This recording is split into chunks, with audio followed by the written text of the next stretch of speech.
Премиерот Христијан Мицковски објави дека денеска во просториите на владата на Република Македонија е потпишан договор за заем со Европската банка за обнова и развој за обнова на возниот парк на железници на Република Македонија.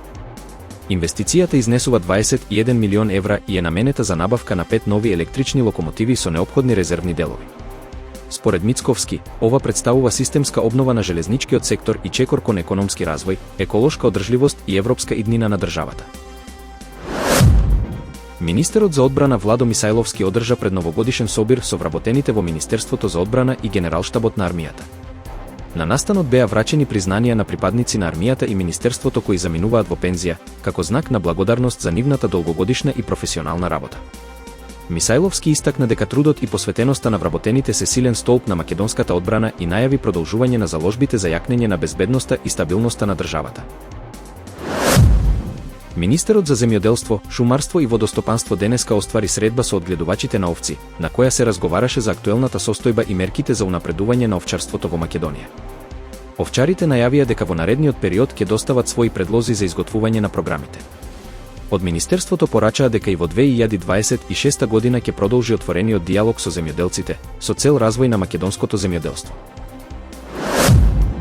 Министерството за правда денеска испрати допис до собранието, парламентарните партии и независните пратеници да номинираат по двајца представници за работната група за изборниот законник. Се очекува групата да започне со работа во втората половина на јануари. Работна верзија на законникот ќе им биде доставена на пратениците, кои по партиски консултации ќе предложат измени. Министерот Игор Филков информираше дека целта е подготовка на квалитетен и одржлив изборен законник со широк политички консензус, додека председателот на собранието Африм Гаши најави интензивни разговори уште во јануари. Во пресрет на новогодишните и божикните празници, Агенцијата за храна и ветеринарство спроведе засилени вонредни контроли кај операторите со храна низ целата држава. Извршени се вкупно 423 надзори во угостителски објекти и 228 контроли кај оператори со храна од животинско потекло. Утврдени се бројни неправилности, пошто се изречени 60 парични казни во износ од над 33.000 евра и уништени се повеќе од 624 килограми небезбедна храна. Од Агенцијата за храна и ветеринарство апелираат граѓаните да купуваат храна од регистрирани објекти и да внимаваат на хигиената и роковите. Фондот на ПИОМ информира дека се целосно обезбедени средствата за исплата на пензиите за месец декември 2025 година. За оваа намена обезбедени се над 9,28 милиарди денари за вкупно 340.156 пензионери. Поради тоа што 1 јануари е неработен ден, средствата ќе бидат префрлени до деловните банки на 2 јануари 2026 година. Од фондот посочуваат дека сите подготовки се навремено завршени и исплатата ќе се одвива без доцнење, а на пензионерите им ги честитаат новогодишните и божикните празници. Бугарија во четврток ќе стане 21-та членка на еврозоната, во период на сериозна политичка нестабилност и по неодамнешните масовни протести против корупцијата, кои доведоа до оставка на владата. Иако властите и Европската унија тврдат дека еврото ќе ја зајакне економијата и европската интеграција, дел од граѓаните стравуваат од повисоки цени и дополнителна нестабилност. Според Евробарометар, речиси половина од бугарите се против воведувањето на еврото, додека аналитичарите предупредуваат дека без стабилна влада, придобивките од членството би можеле да бидат ограничени. Грчките земјоделци и денеска најавија 24-часовни блокади на граничниот преминев зони, поради што сообраќајот за влез и излез од Грција ќе биде целосно прекинат од 11 до 15 и од 17 до 21 часот по македонско време. Се очекува блокадите да бидат прекинати од утре до петок поради новогодишните празници. Протестите траат речиси 1 месец и се поради високите трошоци за производство, ниските откупни цени и доцнењето на земјоделските субвенции. Европската унија очекува новата влада во Приштина без одлагања и без поставување услови да ги спроведе сите обврски од договорот за патот кон нормализација и претходните договори со Белград.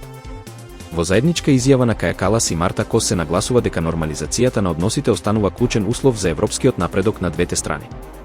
Од Брисел порачаа дека дијалогот со посредство на Европската унија е единствениот пат кон одржлив напредок и најавија подготвеност за средба на високо ниво кога ќе се создадат услови. Европските лидери соопштија дека мировниот процес за Украина покажува напредок по новите консултации одржани утрово. Германскиот канцелар Фридрих Мерц информираше дека е одржана нова рунда разговори со европските и канадските партнери, нагласувајќи дека сега е потребна транспарентност и честност од сите страни, вклучително и од Русија. Полскиот премиер Доналд Туск изјави дека мирот е на хоризонтот и дека постојат реални надежи војната да заврши во блиска иднина. Американскиот председател Доналд Трамп изјави дека Хамас има многу краток временски рок целосно да се разоружа, во спротивно ќе се соочи со сериозни последици. Изјавата ја даде по разговорите со израелскиот премиер Бенјамин Нетањаху во Флорида. Трамп нагласи дека разоружувањето е клучен дел од втората фаза од прекинот на огнот во Газа, која предвидува целосно повлекување на Израел и почеток на реконструкцијата на појасот. Тој најави дека обновата на Газа би можела да започне наскоро, без да прецизира детали.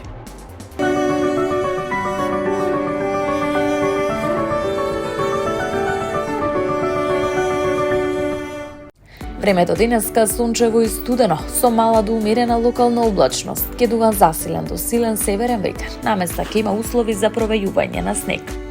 Во Скопје претежно сончево и студено, време со умерен ветер од северен правец. Во следните денови не очекува променливо облачно време со сончеви периоди, прогнозира управата за хидрометролошки работи. Попладне во западните делови ќе има услови за слаб локален дожд, а на планините снег. Ќе дува умерен до засилен ветер од јужен правец.